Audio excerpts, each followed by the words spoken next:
closer we are, the better here. You okay? Good. Okay, so we have this, I would say this is almost like called a dilated pore of liner. Do you know all of our terms now? Have you been watching enough of our videos?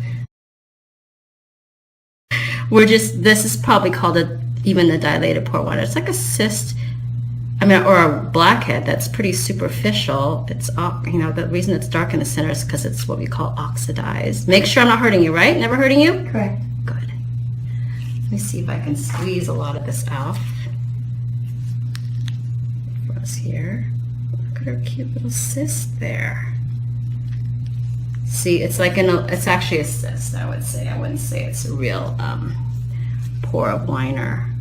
But the cyst is in a little sac, and I think I gave you wrong. I think I do need a little something else here. Let me pause right there. The epidermoid cyst, actually, you have, and so there's usually a little sac around it, so I just need to make sure I get all of it out, otherwise it could come back. I'm actually going to squeeze it a little bit here with my actual forceps here, because I think I can get some of it out with that. There we go.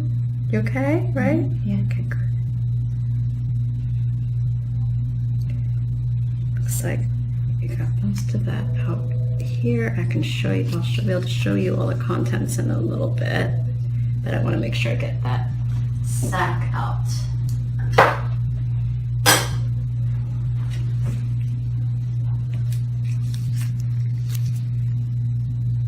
There's a little sac under the skin here that we need to make sure we get out, otherwise it can come back. So how long have you had this? I'd say a good 3 years. Yeah, so just slowly kind of growing, and it got more flattened like in the last year. Yeah, it's like, because you're so thin, you're so teeny tiny, I think it just got pushed down because it's so, you don't much stretch here to your skin. Yeah. You know what I mean? It can't really get that much bigger, it just gets smushed. So we're just making sure we get all of this out. It's stuck in here a little bit.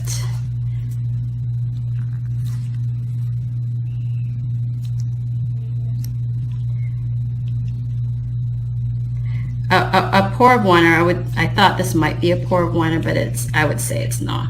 A pore of liner is a little more sticky too. It's a little more adherent. This is a cyst that has a sac. This is part of the sac wall, you see, and you need to get all of that off just so it won't recur. And remember, again, if you ever feel anything sharp, you make sure you let me know. Sometimes it's just, a little areas, a little baby area might not be numb or something. And we just put more numbing if we need to. You okay? Yeah. Good. See there, see the edge of the sac wall? I need to pull that off. And it's very friable, so it's not very easy to remove it all in one piece. Just gotta take our time and give it a little extra TLC. It's been there for a while. It's not gonna come out without a little bit of a fight. We need to be gentle with it. Is that weird that I talk to my sis like this? Probably. And then we'll see if we need to put a stitch in it or something. I doubt it still, but see, there's still a little edge right here. Right there. Just some of it. See how that sac wall is very thin and tears easily? I'm talking to your husband, right? Yeah. Okay. Alan, what do you think of the situation? It's going well. It looks like it's under control. Mm-hmm. Good. Clean it up a little bit. The situation is good. Just got to make sure we get it all. And I should show you that woman too with that big blackhead on her face there. We actually, when we removed it, it looks really good now. It just has a tiny, you can't even see where it was. And it should be the same here. This should heal very well. Your days as a back model are not over. She's always had a beautiful back. She has beautiful skin and a beautiful body, first of all.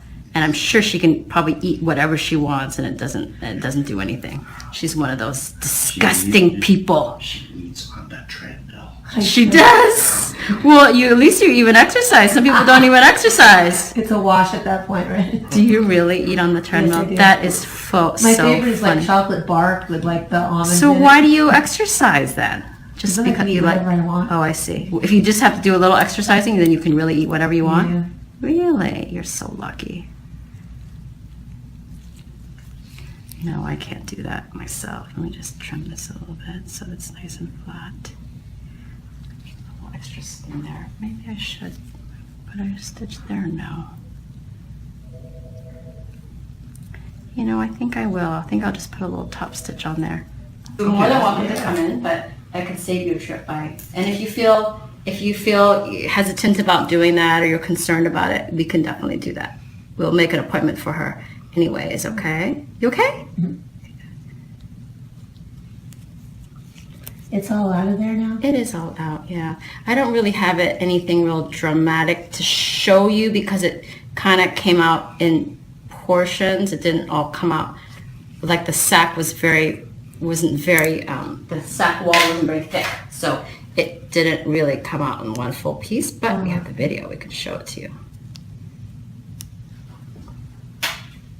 One more stitch here, maybe a third, but probably not. And you can wait, I would say wait like 7 to 10 days to remove this stitch.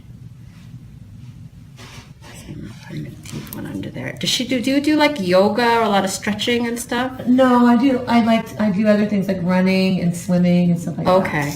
Yeah, I mean, I'm just saying that because sometimes this kind of scar line, it stretches if you pull on it, you know? Okay. And I mean, it's not the worst thing in the world here. It's the small of your back here. You can't really see it, but in the beginning, especially while the sutures are still in, if you stretch it, you could pull the suture apart a little bit or something. So try to like just take it a little bit easy there. Let me just make sure these edges are trimmed flat. See how it's like wanting to raise up here? This is called a dog's ear, actually, when you get something like this. So I'm going to trim it so it won't raise up.